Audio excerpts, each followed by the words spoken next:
You ever hold something so small, yet feel like it carries the weight of centuries? Not just value, but memory, power, mystery. Imagine gold, not locked behind museum glass, but buried beneath the soil, hidden in rivers, worn by kings whose names the world almost forgot. Gold that existed long before colonizers arrived. Gold that tells a story many people were never taught.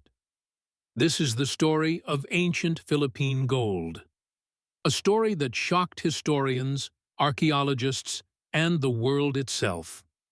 Before outsiders ever set foot on the islands, before maps were drawn and flags were planted, there was already a thriving civilization, rich not just in culture, but in craftsmanship. And at the center of it, gold. Not the kind of gold we think about today, stored in banks or melted into bars, but gold that lived, gold that moved, gold that spoke. In ancient Philippine society, gold was everywhere. It wasn't rare. It wasn't hidden. It was worn. It decorated the body. Ears stretched with golden plugs, teeth inlaid with shimmering designs, necklaces layered across the chest like armor of sunlight. Anklets, bracelets, belts, even weapons were adorned with gold. And this wasn't imitation. This wasn't borrowed knowledge. This was mastery. Archaeologists would later uncover intricate gold pieces, so detailed, so refined, that experts compared them to the best gold work of ancient Egypt or pre-Columbian America. But what shocked them most was how little the world knew about it. Because somehow, this story had been buried, literally. One of the most famous discoveries came in the early 1980s. A man, searching for treasure in a quiet area of Butuan, stumbled upon something unusual. At first, it didn't look like much. But as he dug deeper, piece by piece, history began to reveal itself. Golden ornaments, masks, jewelry, ceremonial objects. Objects that were not just decorative, but sacred. Among these was a stunning golden death mask, delicately crafted, shaped to cover the face of the dead. It wasn't just art. It was belief. It showed how ancient Filipinos honored life, death, and the journey beyond. And when news of these discoveries spread, it didn't just interest historians, it shocked them, because for years the narrative had been different. The Philippines was often portrayed as a place that only began to develop after foreign influence. But this gold told a different story, a louder one. A story of a people who were already advanced, already connected to global trade networks, already creating beauty that rivaled the greatest civilizations of their time. How could this have been overlooked? The answer lies in history itself. When colonizers arrived in the 16th century, they encountered a land already rich in resources. Spanish accounts even described natives wearing gold casually, like it was nothing. Chiefs, known as datus, displayed their wealth through gold ornaments, not as mere luxury, but as symbols of status, identity, and power. But over time, much of this gold disappeared. Some of it was traded, some of it was taken, and some of it was simply lost. Lost to time, to conflict, to silence. Yet, the land remembered. Rivers in the Philippines were once known to carry gold particles glimmering beneath the water.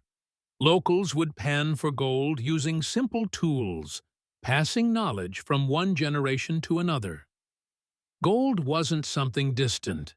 It was part of everyday life. And this connection to gold wasn't just economic. It was spiritual.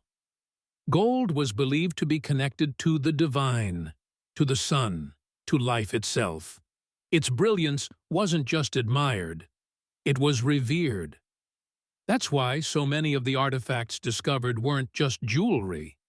They were ritual objects, items used in ceremonies, in burials, in moments that bridged the physical and the spiritual world.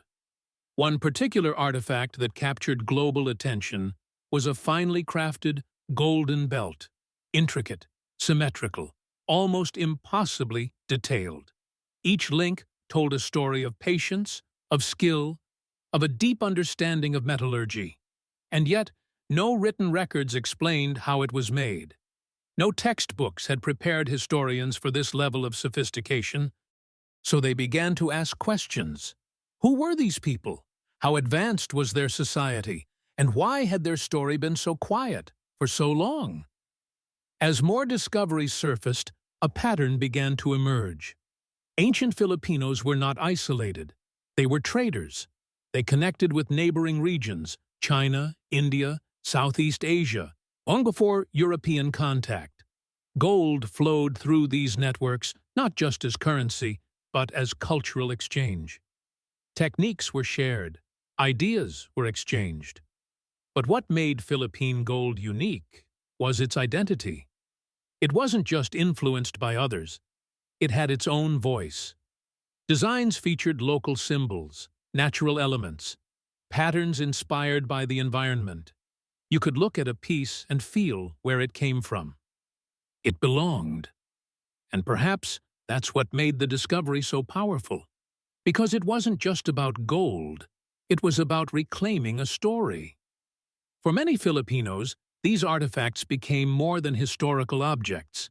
They became proof of a rich heritage, of creativity, of strength. Proof that long before colonization, there was already something extraordinary. But like all stories buried for too long, this one came with challenges. Preservation became an issue. Many artifacts had been damaged, stolen, or sold before their significance was understood. Treasure hunters, driven by profit, sometimes destroyed sites without realizing what they were losing. Museums began working to recover and protect what remained. Experts carefully studied each piece, trying to piece together a history that had no written guide. And slowly, the picture became clearer. This wasn't just a collection of random artifacts. This was a civilization that valued beauty, craftsmanship, and connection. A civilization that understood the power of gold, not just as wealth, but as expression. And as the world began to pay attention, something shifted. The narrative changed. No longer was the Philippines seen as a place that simply received influence. It was recognized as a place that created it. And that gold, once buried, forgotten, became a voice that spoke across time, a voice that said, "We were here, we created, we thrived."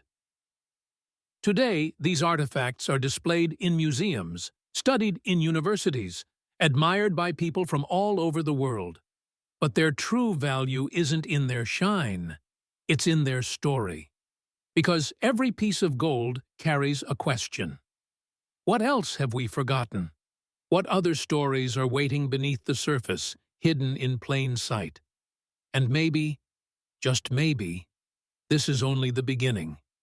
Because history has a way of revealing itself when we're ready to listen. And sometimes, all it takes is a little bit of gold to remind the world of something it almost lost.